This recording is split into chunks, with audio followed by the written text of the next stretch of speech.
हाय मेरे प्यारे साथियों, आप सभी का एक बार फिर से स्वागत है मेरे यूट्यूब चैनल रियल एफएक्स में। आप सभी को मकर संक्रांति की हार्दिक शुभकामनाएं। आज का टॉपिक है व्हाट इज़ इंडिकेटर। इंडिकेटर क्या होता है और ये कितने प्रकार के होते हैं। इससे पहले इंडिकेटर के बारे में बताऊं, आपको ये जानना ज़रूरी है कि ये जो ट्रेडिंग मार्केट होती है ये पूरी सप्लाई और डिमांड के ऊपर डिपेंड होती है। अगर ट्रेडर को ये पता चल जाए कि हमारी सप्लाई कहाँ से आती है और डिमांड कहाँ से आती है तो वो ट्रेडिंग में कभी फेल नहीं होगा। इसीलिए इंडिकेटर एक इंडिकेट करता है कि कहाँ से सप्लाई आनी है और कहाँ से डिमांड आनी है। जैसा कि आपको नाम से ही पता चल रहा है इंडिकेटर। इंडिकेटर का मतलब है कि एक नए व्यक्ति के लिए जो कि अभी ट्रेडिंग में कुछ नहीं जानता, उसको एक सहारा देना होता है। जैसा कि मार्केट में कहाँ से डिमांड आएगी, कहाँ से सप्लाई आएगी। इंडिकेटर का वो काम होता है जो नए व्यक्तियों को एक आइडिया देता है कि अब मार्केट यहाँ से बाई होने वाली है और यहाँ से सेल होने वाली है। इंडिकेटर दो टाइप के होते हैं, एक होता है लैगिंग इंडिकेटर और दूसरा होता है अपना लीडिंग इंडिकेटर। लैगिंग इंडिकेटर वो होता है जो कि हमारा रिजल्ट बाद में शो करता है, यानी मार्केट प्राइस के बाद मूव करता है। जैसे हमारे प्राइस, सबसे पहले प्राइस एक्शन होता है जो कि हमें इंडिकेट करता है कि हमारा प्राइस यहाँ पे जाने वाला है। उसके बाद इंडिकेटर आते हैं। जैसा प्राइस हमारा आगे आगे चलेगा और इंडिकेटर हमारे पीछे पीछे जाएंगे, उसको बोलते हैं हम लैगिंग इंडिकेटर।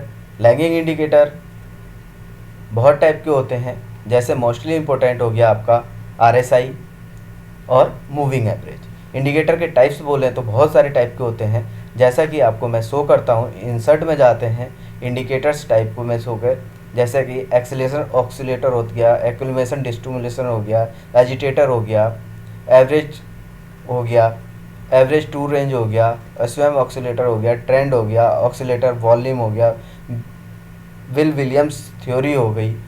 कस्टम इंडिकेटर में बहुत सारे इंडिकेटर होते हैं। ऐसे ही मैं ट्रेंड में जाता हूँ तो ट्रेंड में मैं देखता हूँ कौन सा होता है मूविंग एवरेज। तो हम यहाँ पर मूविंग एवरेज के बारे में बताएंगे।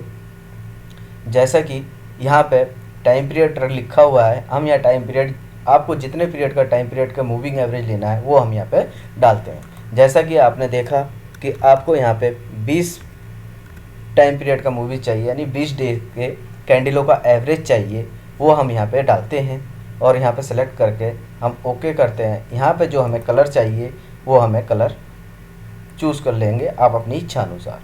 तो यहाँ पे मैं ओके करता हूँ तो ये हमारी मूविंग एवरेज आ गई 20 EMA आ गई, जिसको बोलते हैं हम 20 पीरियड का मूविंग एवरेज।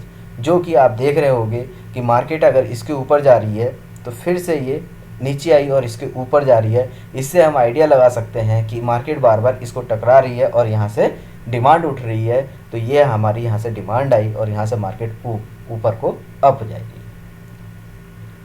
सेम इसको ऐसा ही है, जैसे कि अब मैं इसको 50 की मूविंग एवरेज को 20 को 50 में कन्वर्ट कर देता हूँ। तो 50 की मूविंग एवरेज को यहाँ पे हमें इस टाइप में सिंपल, एक्सपोनेंशियल और स्मूथ और लीनियर वेटेड को सेलेक्ट करते हैं। तो मैक्सिमम जो है सिंपल को यूज करना चाहिए, सिंपल मैं यहाँ पे यूज करता हूँ।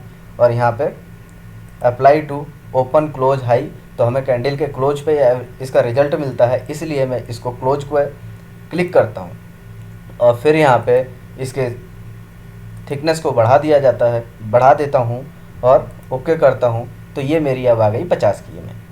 मैक्सिमम अगर मेरे को यूज करना होता तो मैं 50 की मूविंग एवरेज को इस्तेमाल करता हूँ इंडिकेशन के लिए। वैसे तो मेरी फर्स्ट प्रायोरिटी रहती है कि मैं प्राइस एक्शन पे वर्कआउट करूँ और मैं प्राइस एक्शन पे ही ओनली वर्कआउट करता हूँ, मैं कोई इंडिकेटर का यूज नहीं करता। तो ये हो गया हमारा मूविंग एवरेज, लैगिंग इंडिकेटर। इसी टाइप से हमारे पास जो होते हैं इंडिकेटर होते हैं, हमारे पास बहुत सारे इंडिकेटर हैं जो कि लैगिंग में आते हैं। मैक्सिमम इंडिकेटर हमारे लैगिंग में ही आते हैं। तो यहाँ पे जाके अब हमें जैसे कस्टम में जाना है, तो अब यहाँ पे एक जो है RSI हो गया। RSI में भी सेम वही है कि हम यहाँ पे इसकी सेटिंग कर लेते हैं, हम कितने पीरियड का, 14 डिफ़ॉल्ट जो होता है हमारा 14 पीरियड का होता है, टाइम पीरियड का, यानी 14 दिन का जो हमारी 14 कैंडलें हैं उसका हमारे एवरेज लेके ये RSI ऑक्सीलेशन करती है अपने उसमें रेंज में।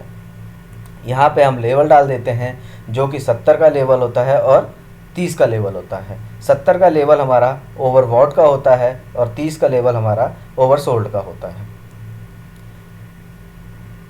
जैसे कि मैंने यहाँ पे इसको सेलेक्ट किया तो यहाँ पे आप देखेंगे कि ये मेरी RSI चल रही है, ये 70 का लेवल हो गया, ये 30 का लेवल हो गया। तो यहाँ पे हम ये RSI 70 और 30 के ऊपर ही बीच और सेंटर में ही मूव करती रहती है और ये प्राइस के अनुसार ही मैं मूव करेगी। जैसे जैसे प्राइस हमारा बढ़ेगा RSI यहाँ पे अपने को मेंटेन करके ये 70 और 30 के बीच में ही जब रेंज में ही ऑक्सीलेशन करेगी।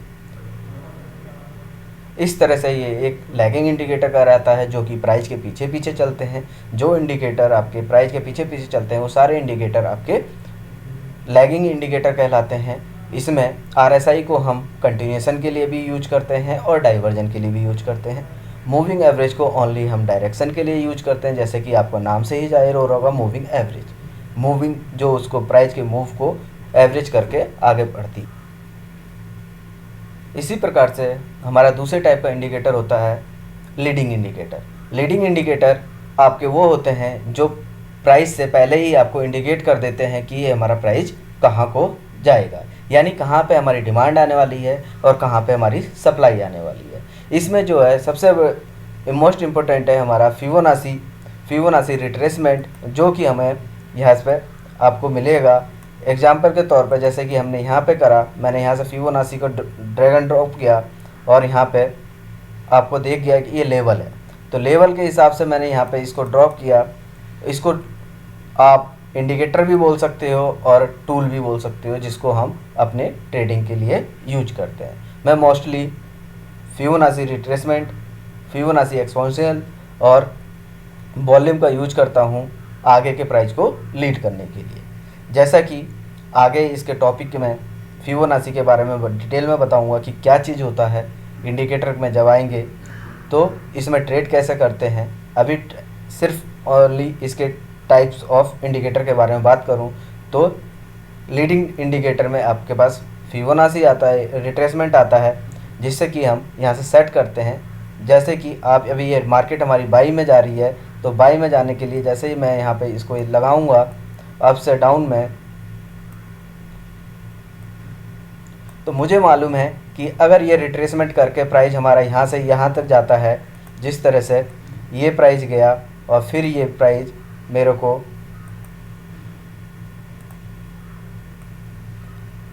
38 पे आएगा या फिर 50 पे आएगा या फिर 61 पे आएगा, तो मेरी यहाँ से डिमांड आएगी। और डिमांड के लिए जैसा भी होगा, जहाँ पे मेरे को अगर एंट्री मिलती है, मेरी कंडीशन बनती है, तो मैं वहाँ पे बाई के लिए डिमांड करूँगा और यहाँ पे जाके ऊपर फिर ये मार्केट मेरी ऊपर को निकलेगी। जैसे कि यहाँ पे जाएगी बाई के लिए प्लस पॉइंट, मैं यहाँ पे बाई डिमांड आएगी मेरी, तो डिमांड के लिए मैं यहाँ पे बैठूँगा और मार्केट को अपने बाई साइड को लेके जाऊँगा और यहाँ पे मैं बायर हूँ। इसी तरह ये एक आपका लीडिंग इंडिकेटर हो गया। दूसरा हमारा वॉल्यूम होता है। वॉल्यूम को हम कहाँ से करते हैं रीड, जैसे कि मैं इंसर्ट में गया, यहाँ से इंडिकेटर में गया, इंडिकेटर में कस्टम में जाएंगे, कस्टम में नहीं, यहाँ वॉल्यूम है, वॉल्यूम में मैं यहाँ पे जाता हूँ, वॉल्यूम को रीड करता हूँ। यहाँ पे मैंने बार अप बार डाउन को रेड और ग्रीन दे दिया और यहाँ पे मैंने वॉल्यूम लगा दिया। तो वॉल्यूम को लगाते ही यहाँ पे मेरे पास आप देख रहे होंगे कि यहाँ पे वॉल्यूम नीचे मेरा इंडिकेटर। अब कितने टाइप के इंडिकेटर, RSI हो गया, वॉल्यूम हो गया, फिबोनाची हो गया। इस तरह से यहाँ पे डायरेक्शन होती है कि वॉल्यूम को रीड करते हैं कि जहाँ पे भी अगर यहाँ पे जैसे कि 61 पे आया, फिबोनाची का 38, 50 और 61 का लेवल जो होता है गोल्डन पॉइंट होता है, जहाँ से हमें ट्रेड पॉसिबल होती है कि बाई साइड मिलेगी या फिर सेल साइड मिलेगी। यहाँ से डिमांड और सप्लाई का आना पॉसिबल है। और उसी के साथ साथ हम इसको कॉम्बो में यूज करते हैं वॉल्यूम को, तो हमारे पर दो कन्फर्मेशन हो जाती है, जैसे कि बाई में हमें जाना है या सेल में जाना है। इस टाइप से हमारे पास इंडिकेटर की भंपार होती है और हम यहाँ पे इंडिकेटर को यूज करते हैं।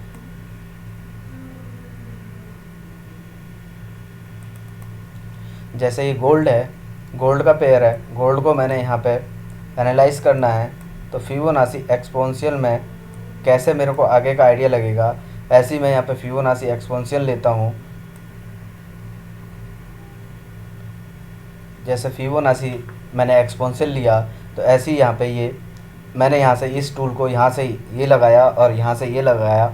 इसमें आपको बाद में इसका यूज बताऊंगा कैसे हम इसको लगाते हैं। अगर मैं इसको सारी चीज़ें बता दूंगा तो ये वीडियो बहुत लंबी हो जाएगी, इसीलिए टॉपिक टू टॉपिक क्लियर कर रहा हूँ आपको। मैं यहाँ से एक्सपोनेंशियल को लेता हूँ, लो लेते हैं, ट्रेंड का हाई लेते हैं और उसके बाद जो है हमारा रिट्रेसमेंट जो होता है वो लेते हैं। अब यहाँ पे ये लगभग मेरा टारगेट कंप्लीट कर चुका है। आप देख रहे होगे फ्यूचर में 161 के लेवल को कंप्लीट कर चुका है। अगला इसका जो लेवल है 261 लेवल है। अब ये मार्केट जो जाएगी आपकी यहाँ से, अगर ये करती है तो ये इसको पॉसिबल है कि इसको अचीव करे। तो इस तरह से ये फ्यूचर का आइडिया बताते हैं। वॉल्यूम और फिबोनाची रिट्रेसमेंट और एक्सपेंशन एक लैगिंग इंडिकेटर है और हम इसका यूज अपने आने वाले ट्रेडिंग प्लेटफॉर्म पे करते हैं। इंडिकेटर एक नए व्यक्तियों के लिए बहुत यूजफुल टूल होता है, जिससे कि आइडिया लगता है कि हमारा मार्केट कहाँ पे जाने वाली है और हम इसको ट्रेड सेल में करें या फिर बाई में करें। अगर ये मार्केट जैसे कि आप देख रहे हैं मूविंग एवरेज के ऊपर प्लस में चल रही है तो हम इसको बाई करते हैं, और मूविंग एवरेज के डाउन में आएगी तो हम इसको सेल करते हैं। इस प्रकार मैं ज़्यादा इंडिकेटर के डीपली में तो नहीं जाता, आपको शॉर्ट में एक इंडिकेटर के बारे में मैंने आइडिया दिया कि इंडिकेटर होता क्या है, उसका यूज क्या है, लैगिंग इंडिकेटर किसको बोलते हैं और लीडिंग इंडिकेटर किसको बोलते हैं। इसी प्रकार मैं आपको दिखाता हूँ यहाँ पे टाइप्स ऑफ इंडिकेटर कितने प्रकार के होते हैं। आपने यहाँ पे देखा होगा ट्रेंड में, एवरेज डायरेक्शन मूवी, ये सारे टाइप के इंडिकेटर होते हैं। ऑक्सीलेशन टाइप के इंडिकेटर होते हैं, वॉल्यूम के टाइप के कई टाइप के इंडिकेटर होते हैं। इसी तरह से कस्टम में हमारे पास बहुत सारे इंडिकेटर आ जाते हैं, जैसे हीकानासी हो गया, आपका MACD हो गया, पिवोट पॉइंट हो गया, जिगजैग हो गया, पैराबोलिक हो गया, मोमेंटम टाइप इंडिकेटर हो गया, स्वयं इंडिकेटर हो गया। इस तरह से बहुत सारे इंडिकेटर हैं जो कि हम मार्केट में देखते हैं। और इंडिकेटर में ट्रेड नहीं करता क्योंकि ये प्राइस के बाद के अपना इंडिकेशन देते हैं, इसीलिए मैं ओनली प्राइस एक्शन पे वर्क करता हूँ, जो कि आने वाले वीडियो में आपको क्लियर होता जाएगा। जैसा कि मैंने अपने प्रेजेंटेशन में बताया था कि मैं एक एक करके आपको बेसिक टू एडवांस के बारे में नॉलेज देते रहूँगा, उसी प्रकार जैसे आज मैंने अपने टॉपिक को क्लियर कर रखे हैं। What is a forex, what is trading, use of MT4, basic knowledge of trading, what is indicator and types of indicator. यहाँ तक मेरे टॉपिक क्लियर हो गया है। अब मैं कोशिश करूँगा कि नेक्स्ट वीडियो में व्हाट इज कैंडल और टूल्स के बारे में आपको क्लियर करूँ।